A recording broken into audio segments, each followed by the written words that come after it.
It was one of those gray Portland mornings where the clouds hung low like a ceiling about to cave in. The air was damp, heavy. I was 9 months pregnant and felt every ounce of it. My back ached. My ankles were swollen. Even breathing felt like a chore. And still, I was expected to keep up appearances, to be quiet, obedient, unproblematic. We were heading to the clinic, me, my husband Derek, and his ever-silent mother Judith. I'd felt off all morning, nauseated, dizzy, like my body was trying to warn me something was coming. But I hadn't dared complain. Derek didn't tolerate drama, especially in public. He stood beside me at the bus stop, checking his watch for the 5th time in 5 minutes, while Judith sat on the nearby bench, expression blank.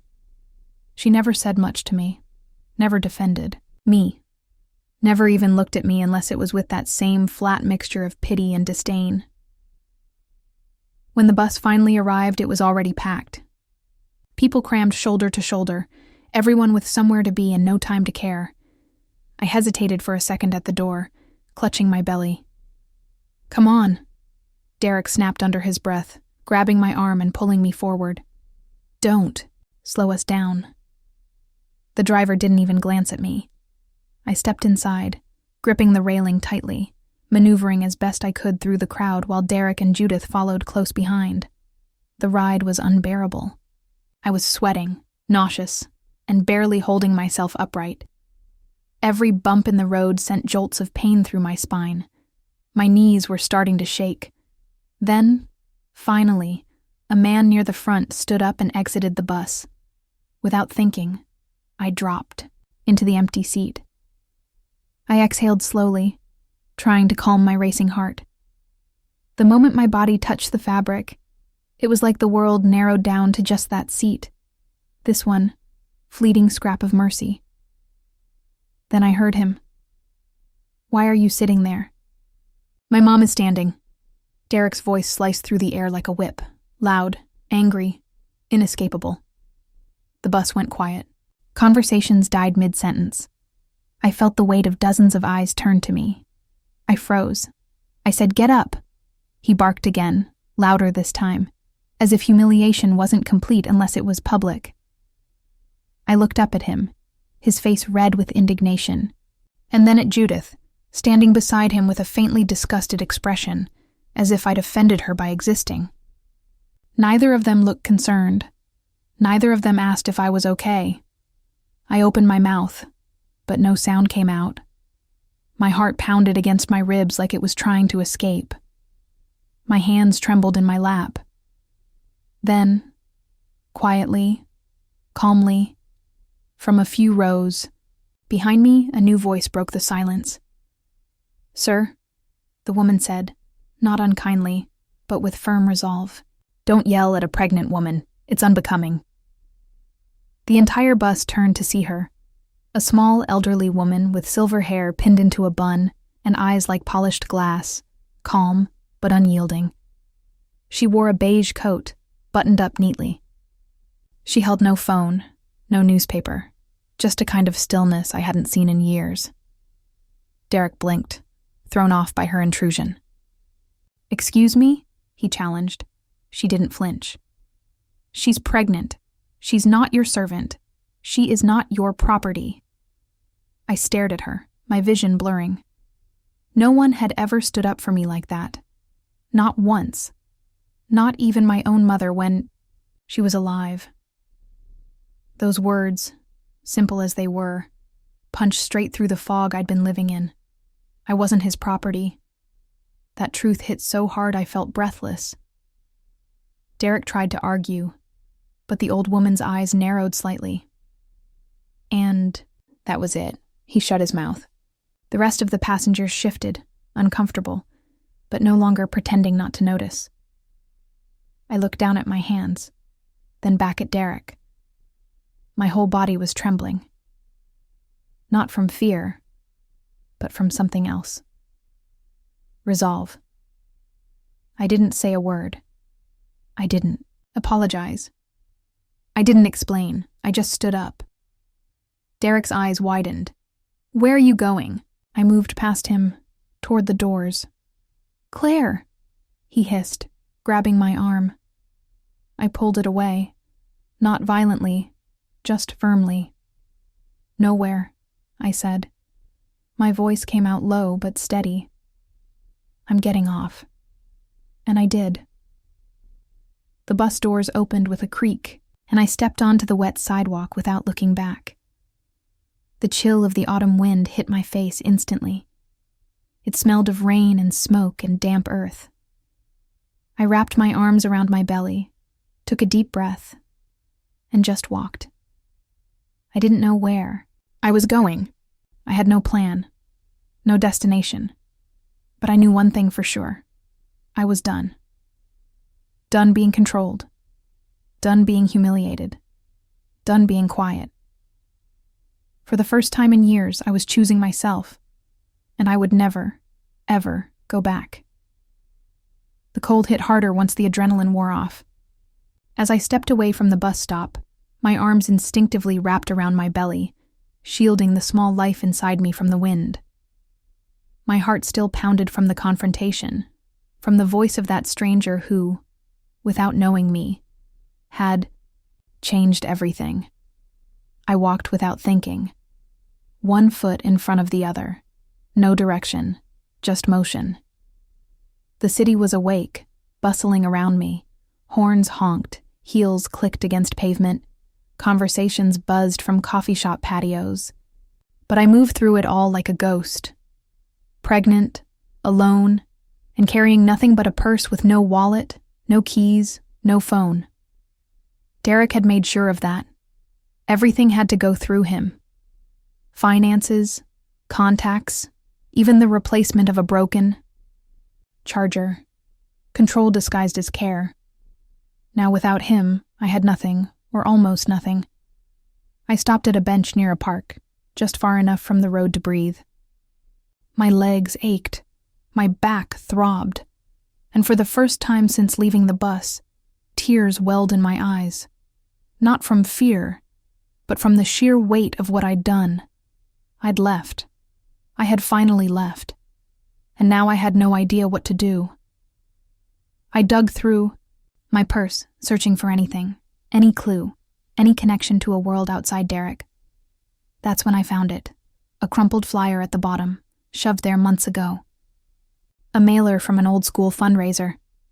It had Rachel Kim's name scribbled in the corner with her number, her new number, from the last time we ran into each other in line at the pharmacy. I had promised I'd call. I never did. Rachel. My childhood. Best friend. The one who taught me how to braid my hair and snuck snacks into the school library. She was the loud, brave one. The kind of girl who stood up for others, who would have stood up for me years ago, if I'd let her in. I didn't know if the number still worked. I didn't know if she'd even want to hear from me. But I had no other choice. I rose slowly and walked to a nearby gas station. The cashier barely looked at me as I explained, voice shaking, that I needed to borrow their phone. Something in my eyes must have convinced him, because he slid it over with a gruff nod. My fingers trembled as I dialed. 1 ring. 2. Please, God, let her answer. Hello? Her voice. I knew it instantly. I hesitated. Rachel? Claire? Just hearing my name spoken with kindness made my throat tighten. It's me, I whispered. I didn't know who else to call. She was silent for half a beat. Then, are you okay? Where are you? I left him, I said. I walked out. I'm on the street right now. Pregnant. I have nothing on me. Rachel, I don't know what to do. Oh my God. Her tone shifted, all urgency now. Are you safe? I'm okay. Just scared. You did the right thing, Claire, she said. I mean it. I'm so glad you called. Can you get to my place? I'm still at the old apartment in Northwood Hills. I'll pay for your fare if you need it. Just get here. Please. My breath caught in my chest. Relief mingled with shame. I'm sorry I didn't call sooner, I said. Forget that, she replied. You're coming home. I'll meet you at the stop. Just come. The cashier handed me a few coins from the till when he saw the look on my face. Bus stop's a block that way, he muttered. Take care of yourself, miss. I nodded, blinking back tears again. As I waited at the corner, the world felt bigger than it had in years. Every honking car, every pedestrian passing by, felt like a threat and a possibility all at once. My stomach twisted, not from hunger, but from nerves, from the fear of the unknown. The bus ride across town took nearly an hour. I sat near the back, hands folded over my belly, trying not to make eye contact with anyone. I felt exposed, raw, like I was carrying my shame in a backpack for everyone to see. But I also felt something else. Hope. Rachel's voice rang in my ears, gentle and strong.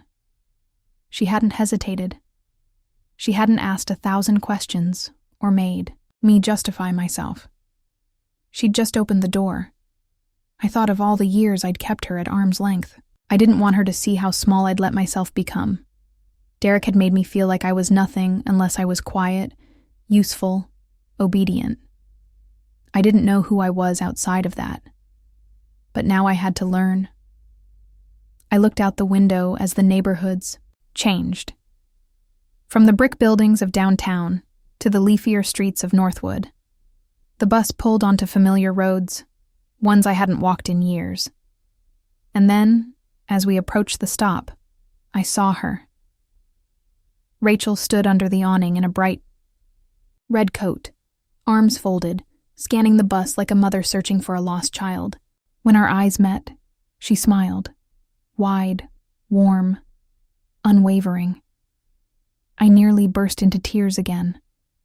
As I stepped off the bus, she rushed forward and wrapped her arms around me before I could speak. I melted into her hug, breathing in the scent of her shampoo, the softness of her sweater. You're safe now, she said into my hair. You hear me? You're safe. I nodded, unable to speak, because in that moment, I believed her. Rachel's apartment smelled like cinnamon and something freshly baked. I barely made it through the door before the tears came, hot, heavy, and unstoppable. My legs gave out, halfway across the living room, and I sank onto her couch like I'd been holding myself up for years, and finally couldn't anymore. Rachel closed the door behind us, set my bag down gently, and knelt in front of me. Let it out, she whispered. You're safe now, Claire. You're here. That word, safe, broke me wide open. I hadn't cried like that in years, not real crying.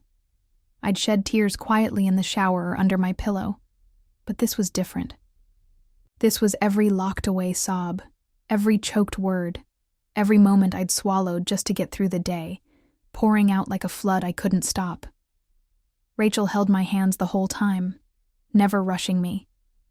When I finally quieted, she stood up and disappeared into the kitchen. A minute later, she returned with a blanket, a cup of tea, and the same calm presence she'd always had. The blanket smelled like lavender. The tea was chamomile with a splash of honey, exactly how I liked it back in high school. You remembered, I murmured, holding the mug. Of course I did, she said, sitting across from me with her own cup. Now tell me everything. No filters, no shame. Just you and me. I stared at the steam curling up from the tea, wondering where to even begin. It started out good, I said softly. Like it always does, I guess. He was charming, attentive. He made me feel seen. Rachel nodded slowly, waiting. We met when I was working part-time at a conference. He was magnetic. Always had the right thing to say. After a few weeks, he was already talking about forever. said I was the only one who really understood him. I took a shaky sip of tea. Looking back, I realize how fast it all moved. But I was lonely. I wanted to believe in something, in someone. He said all the right things. And then? She asked gently. I looked around her living room. It was so full of life. Bookshelves brimming with novels and travel guides, framed photos of smiling friends. A houseplant sitting proudly on a sunlit windowsill. It felt like a world where someone had chosen every detail with love. And suddenly, I realized how little of my own home had ever felt like mine. After we moved in together, everything shifted. Slowly. He didn't like the way I dressed, said I looked too available. Then he didn't like my coworkers, or my job, or my friends. One by one, everything that wasn't him started to disappear from my life. Rachel didn't speak, just nodded, eyes focused. I thought maybe I was the problem, I said. That I needed to try harder, be softer, less confrontational. I stopped talking back. I stopped calling you. I stopped doing anything that might upset him. That wasn't your fault, Claire, Rachel said firmly. I know that now. But back then, I was convinced if I just loved him enough, he'd change. My voice cracked, but I pushed forward. Then the control got worse. He took over our finances, said it was easier if everything went through him. We got married in a quiet courthouse ceremony. He didn't want a fuss. Then came the pregnancy. That's when everything tightened. Like I was trapped in a room that kept getting smaller and smaller. Rachel's eyes glistened, but she didn't cry.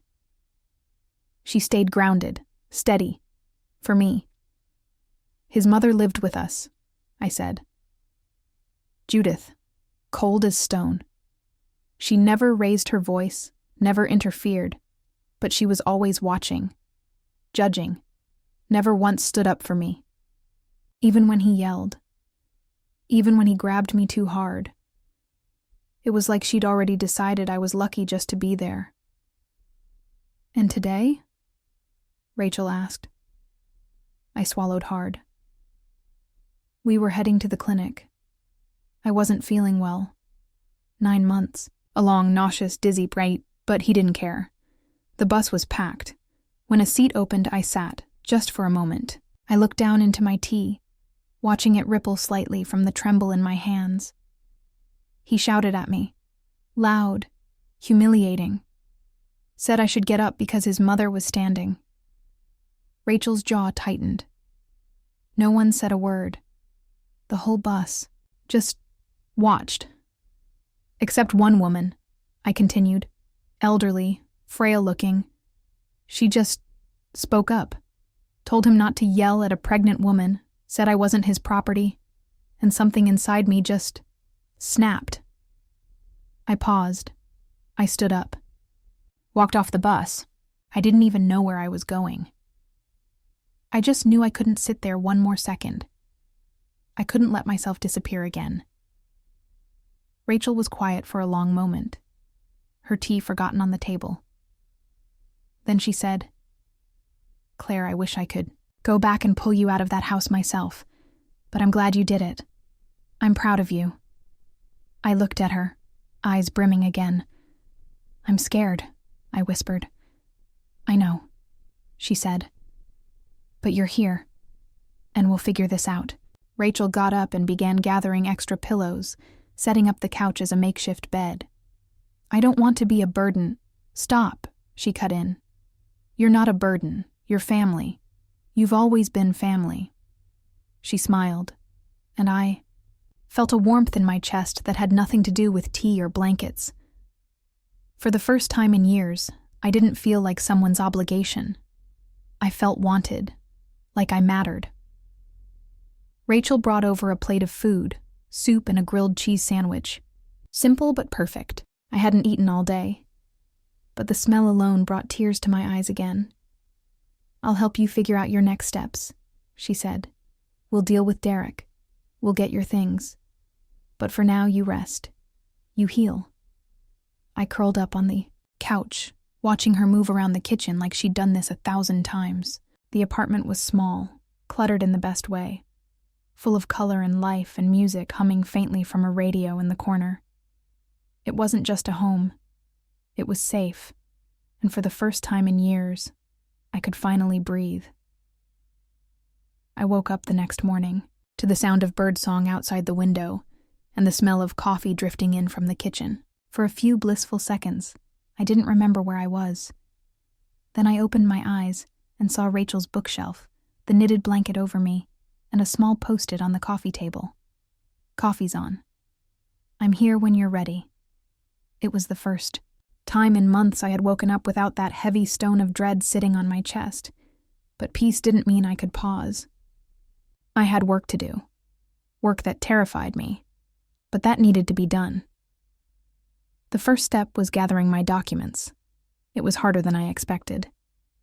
Derek had always insisted on keeping everything organized, which, in his language, meant under his exclusive control. My ID, health records, banking information, even my employment contract. All of it was in a folder somewhere in our apartment. No, his apartment now. Rachel helped me make a list. She sat beside me at the kitchen table, typing as I dictated what I remembered. Driver's license, birth certificate, prenatal records, insurance info pay stubs, marriage license. When the list was finished, I stared at it and felt sick. It was like looking at proof that I didn't legally exist without him. Still, I refused to let fear paralyze me again. We started with the basics. Rachel helped me request replacements for my ID and insurance card. We went to the courthouse to request a copy of the marriage certificate. I spent a long, exhausting afternoon waiting in line at the Department of Human Services to explain my situation. Everyone kept asking for proof of residence. I didn't have any. Not yet. At every step, I braced for condescension, for indifference. But most people were surprisingly kind. Tired, overworked, but kind. They didn't look at me like a failure. They looked at me like someone trying. Rachel stood beside me through it all, sometimes handing me a granola bar during long waits, sometimes squeezing my hand when a clerk asked an invasive question. She never pushed, never scolded. She simply showed up. By the end of that first week, I was exhausted. My feet ached from standing, my head hurt from stress, and my belly was getting heavier by the day. But I had a small folder now, my folder, with documents, copies, receipts, all under my name. That Friday, Rachel drove me to meet with a lawyer she found through a local women's shelter. Her name was Maya Ortiz. Sharp eyes, short hair, and a handshake that said, "I don't waste time." She listened to my story without interrupting once, not even when I paused to collect myself or wipe tears on my sleeve. When I finished, she leaned back in her chair and said, "You have a strong case." I blinked at her, stunned. "I do?" Maya nodded. Psychological abuse isn't always easy to prove, but your timeline is clear. If we can document your pregnancy, your lack of access to funds, and any witnesses who've seen his behavior, we can absolutely make this work. I let out a breath I hadn't realized I was holding. "What about custody?" I asked quietly. "He's never even shown interest in being a parent, but I'm scared he'll try to use the baby just to get to me." "We'll push for full custody," she said. "We'll also request a protective order if he starts harassing you. You're not alone, Claire, and I'll do everything I can to keep it that way." For the first time since this began, I felt not just seen, but defended. Back at Rachel's, we celebrated with cheap takeout and a movie neither of us finished. I fell asleep on the couch before the third scene, utterly drained but strangely at peace. Of course, it didn't stay peaceful for long. The calls started 2 days later. Derek had somehow gotten Rachel's number, probably from mutual friends or old emails. He called once, then again, then 6 times in 1 hour. The first time Rachel picked up, he launched into a monologue dripping with false concern. "Rachel, please. I just want to know if she's okay. I'm worried sick.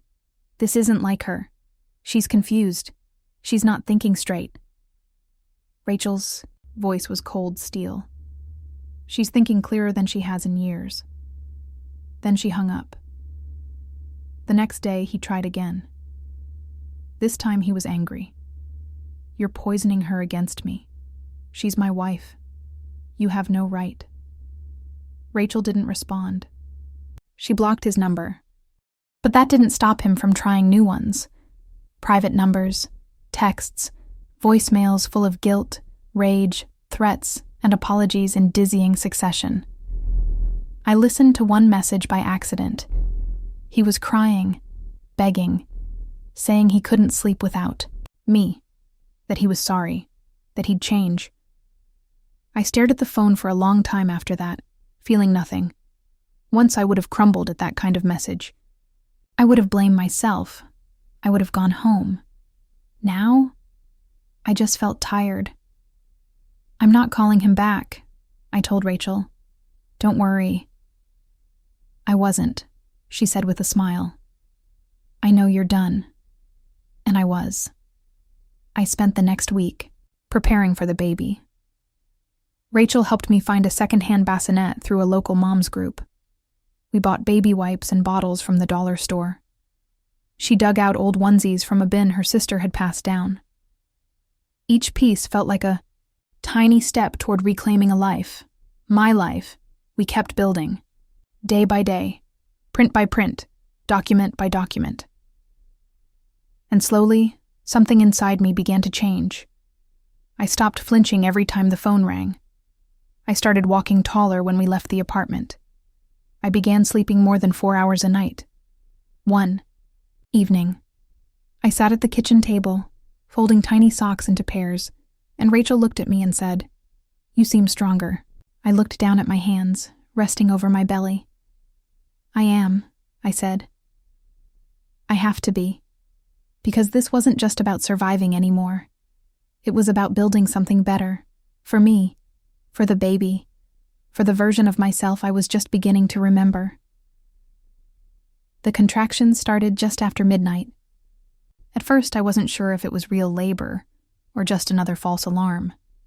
My body had been playing tricks on me all week. But within an hour, the pain deepened and came in steady waves, pulling me under like tides I couldn't resist. Rachel was already dressed before I could say the words. She'd had a hospital bag packed for me by the door for weeks, always prepared, always quietly anticipating what I couldn't bear to plan for.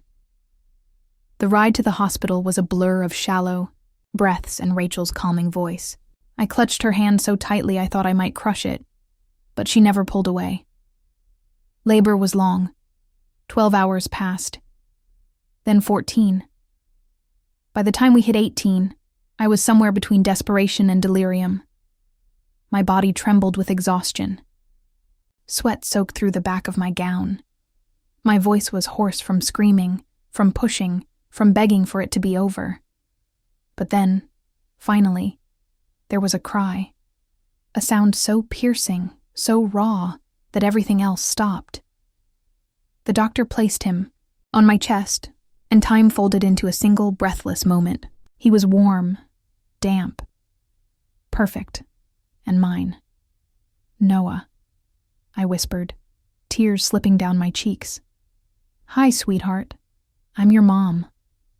He blinked at me, lips puckered in a trembling wail, his tiny fists clenched against the air. I had never seen anything more beautiful. Rachel hovered nearby, quietly wiping her own eyes. She didn't say a word, just reached out and placed a hand on my shoulder. "I've got you both," she said. I hadn't known I could love like that. So instantly, so fiercely. Noah's presence shifted something inside me. Like the last bolt of fear had finally come loose and fallen away. Holding him, I didn't just feel maternal. I felt powerful. Like I could survive anything now. Because I had to. After 2 nights in the hospital, We were released.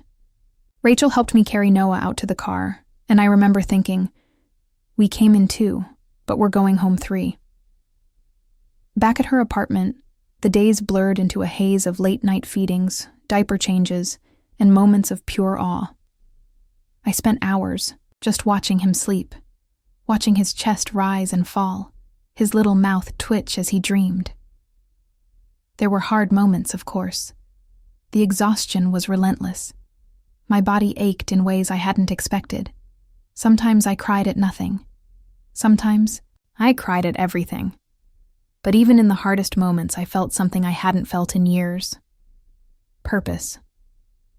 Noah needed me, and I wanted to be worthy of that need. 2 weeks after bringing him home, I contacted Maya, my lawyer, and told her I was ready to file for divorce. "Are you sure?" she asked. I looked at my son, cradled in my arms, and said, "I've never been more sure of anything." We filed the paperwork the next day. That same evening, Derek called from a private number. I didn't answer, but he left a voicemail. His voice was soft, trembling. He'd clearly heard about the baby. "Claire," he said, "please don't do this. I know I've made mistakes, but we can fix this. I love you. I love our son. Just come home. Let's start over." I deleted it without a second listen. Few days later, the tone changed. Another message. This time furious. "You're ruining my life. You think you'll survive without me? You'll come crawling back. You can't do this on your own." But I already was. Maya filed for sole custody, citing psychological abuse, financial control, and abandonment during pregnancy. We attached statements, records, and a character letter from Rachel. I didn't hear from Derek again after that. When the divorce was finalized a few months later, I felt something inside me uncoil, like the last thread tying me to that life had finally snapped. I was free, completely, officially, undeniably free. With Rachel's help, I found a small apartment in a quieter part of the city. It was nothing fancy, just a 1-bedroom unit above a flower shop.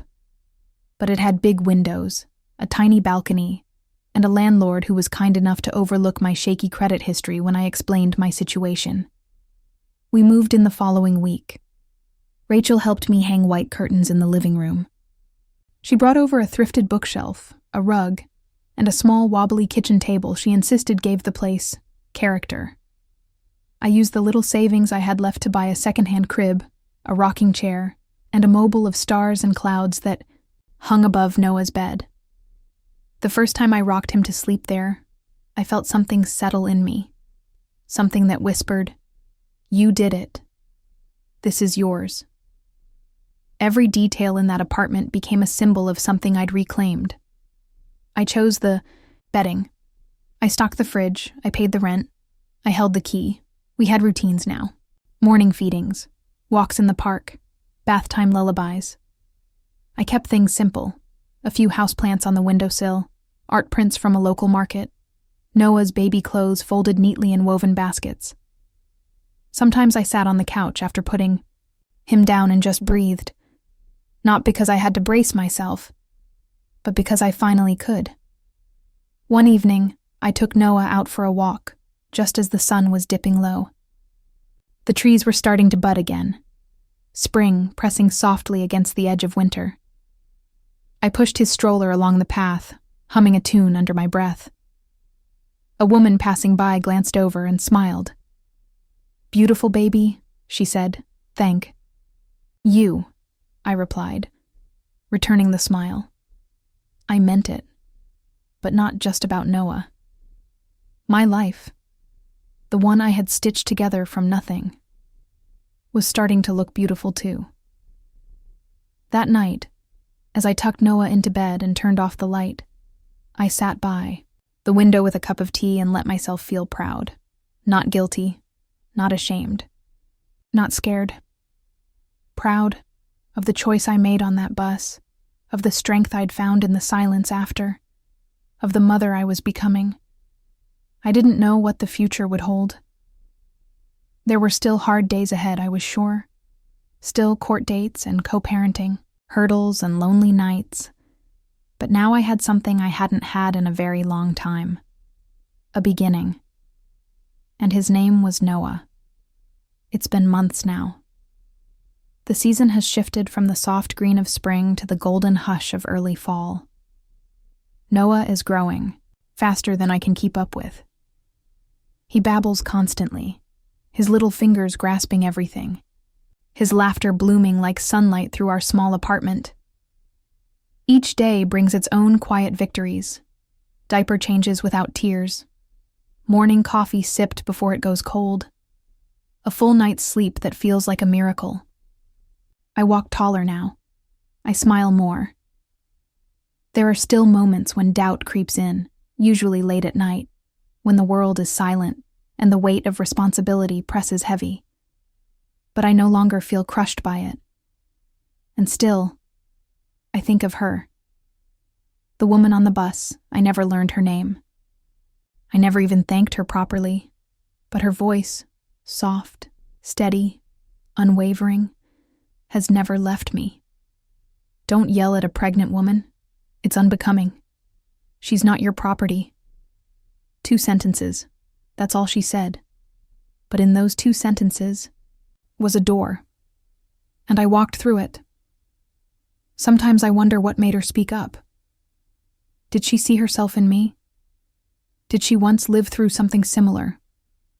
Controlled, belittled, trapped in silence until someone reached in and pulled her out? Or maybe she was just the kind of person who couldn't stand cruelty in any form. The kind of person who speaks, even when no one else will. The kind I had spent years convincing myself didn't exist. But she does. She did. She was there.